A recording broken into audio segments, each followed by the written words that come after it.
कि मैंने सबसे ज़्यादा प्रिपरेशन वीक में तैयार की, सिर्फ़ मैंने मैथ ही तैयार करती रही हूँ। लेकिन जब मेरे सामने पेपर आया तो मुझे लगा कि ये क्या है? ये कब हुआ था मैथ में? ये कब आया था? कैसे किसने बनाई थी ये सारी चीज़ें? मैंने तो ये पढ़ी ही नहीं है। क्योंकि मुझे मैथ वाक़ई में नहीं आती और मैं इतनी ज़्यादा प्रिपरेशन उसकी कर के फिर भी मुझे बिल्कुल भी समझ नहीं आई कि मैं क्या लिख के आई हूँ और मुझे नहीं पता मेरा मैथ का रिज़ल्ट कैसा आएगा। अस्सलाम वालेकुम, मैं हूँ आपके साथ आपकी प्यारी लाइफ अनरिवीलिंग। लाइफ अनरिवीलिंग में मैं आप लोगों को अभी तो लाइफ के ज़्यादा रिवील नहीं करवा सकती। फिलहाल मैं यूनिवर्सिटी को ही रिवील करवाऊँगी जब तक मेरी डिग्री कंप्लीट नहीं होती। आज मैंने काफ़ी दिन बाद अपना व्लॉग शुरू किया, तकरीबन 15 दिन होने वाले हैं, 15 दिन से ज़्यादा, क्योंकि प्रिपरेशन वीक में मैंने 2 व्लॉग अपने डाले थे। उसके बाद मैंने बिल्कुल भी मोबाइल यूज़ नहीं किया, ना व्लॉगिंग एक्स्ट्रा कुछ भी नहीं किया, बाहर भी जाती रही हूँ, लेकिन मैंने कुछ भी ज़्यादा रिकॉर्ड नहीं किया क्योंकि मुझे सिर्फ पढ़ना था और मैंने अच्छे मार्क्स लेने हैं। जब आपकी जीपीए अच्छी होगी तो घर वाले भी आपको अच्छे ट्रीट करते हैं ना, समझदार हैं आप लोग, समझ तो गए होंगे। तो इसके साथ ही आज मेरा पेपर जो था वो चाइनीज़ का था, लास्ट पेपर था और 24 को हमारा लास्ट पेपर है। उसके बाद 3 को फिर से हमारा नया सेमेस्टर स्टार्ट हो जाएगा, तब तक रमज़ान भी आ जाएँगे। तो बस लास्ट पेपर हमारा तब बहुत अच्छा हुआ है। जैसे होता है ना कि आप मुझे बहुत टेंशन थी पता नहीं क्या आएगा, क्योंकि बस बाकी ओवरऑल अल्हम्दुलिल्लाह अल्हम्दुलिल्लाह सारे पेपर बहुत अच्छे हुए सिवाय मैथ के। मैथ को मैंने सबसे ज़्यादा प्रिपरेशन वीक में तैयार किया, सिर्फ मैंने मैथ ही तैयार करती रही हूँ। लेकिन जब मेरे सामने पेपर आया तो मुझे लगा कि ये क्या है? ये कब हुआ था मैथ में? ये कब आया था? कैसे किसने बनाई थी ये सारी चीज़ें? मैंने तो ये पढ़ी ही नहीं है।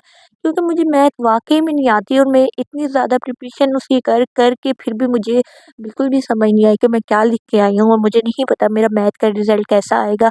बाकी आप लोगों को मैंने बताया था कि हम लोग आईएसवी के जो एडमिशन ऑफिस जाना है लास्ट पेपर वाले दिन, तो हम आईएसवी के एडमिशन ऑफिस किए हुए थे लास्ट पेपर वाले दिन, क्योंकि उन्होंने कहा था कि हम आपने लास्ट पेपर वाले दिन आना है, फिर हम आपको कंफर्म करेंगे, क्योंकि मैंने अपना कैंपस चेंज करवाना था, कोर्स है मैंने वुमेन के लिए करवाना है।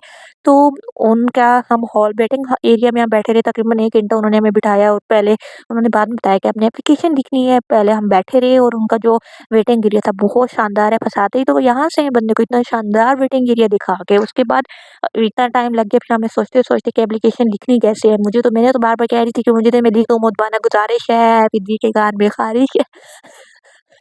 नहीं, ऐसा कुछ भी नहीं था। मुझे लगा कि सिंपल सी एप्लीकेशन होगी, लेकिन नहीं, वो काफ़ी, फिर उसके बाद हमने उसको सर्च किया गूगल से और इधर-उधर से करके हमने एप्लीकेशन लिखी। एप्लीकेशन मेरे शहज़ादे साहब ने ही लिखी थी, क्योंकि उन्होंने कहा था कि वो खुद लिख लेंगे। तो बस फिर हमने तकरीबन तकरीबन हमारा 1 डेढ़ घंटा यहाँ पे लग गया था और खाना था कुछ, लेकिन मैं इतनी थक चुकी थी कि मैंने कहा नहीं, मैं एक तो पेपर दे के आई और फिर कंटिन्यूअस यहाँ भी बैठी रही, तो मैं बहुत थक गई थी। मैंने कहा नहीं, जो होगा घर जाके देख लेंगे, खाने का भी नहीं खाएँगे। फिर रास्ते में आया नज़र बलोच की दूध वाली बोतल, आप ना पिएँ, ऐसा हो नहीं सकता। फिर हम वहाँ रुके और हमने धूप में बैठ के उनकी जो स्पेशल जो बादाम वाली बोतल होती है वो पी। इतनी कुछ शानदार होती है, इतनी लेवल होती है। मैंने कभी भी फुल बोतल किसी चीज़ की पीने वाली चीज़, मुझे ड्रिंक जैसे कह लेना, मुझे बिल्कुल पसंद नहीं है। लेकिन आज मैंने ना फुल पी ली थी, क्योंकि मेरे ना एक तो भूख भी लग रही थी, ऊपर से सर में दर्द था। लेकिन जैसे मैंने ये पी, मुझे ऐसा लग रहा था कि मैं बहुत हैवी कुछ खा चुकी हूँ। मैं घर आई और मैं यकीन माने कि मैं 5 या 6 घंटे सोती रही हूँ, क्योंकि मुझे इतनी सुकून की नींद आई। मुझे ऐसा फ़ील हुआ कि मैं जैसे कभी सोई ही नहीं हूँ। मैं सोती थी ना, लेकिन पेपर्स में तो ऐसा लगता था कि यार अभी पता नहीं पेपर्स अभी आने वाला है, पेपर अभी हो जाएगा, सोते-सोते ही हो जाएगा, लेकिन ऐसा कुछ नहीं था। लेकिन आज मुझे बहुत सुकून की नींद आई, क्योंकि मुझे ये था कि उठ के कुछ नहीं करना, उठ के कुछ नहीं पढ़ना। लेकिन जब मैं उठी तो फिर मैंने सोचा कि थोड़ा-सा भी टाइम है रात होने में, तो मैं उसके बाद मैंने जो है अपनी अलमारी खोल ली। अलमारी को मैंने मिड मौसम आ गया, ना सर्दी है ना गर्मी है, कुछ भी नहीं है, तो फिर मैंने सोचा कि क्यों ना सारे कपड़ों को ऑर्गेनाइज़ कर लिया जाए, सर्दियों के कपड़े पीछे कर लिए जाएँ और मिड मौसम के आगे कर लिए जाएँ। इसी के साथ मैं अपने व्लॉग यहाँ पे एंड करती हूँ। आई होप आपको व्लॉग पसंद आएगा। अल्लाह हाफ़िज़।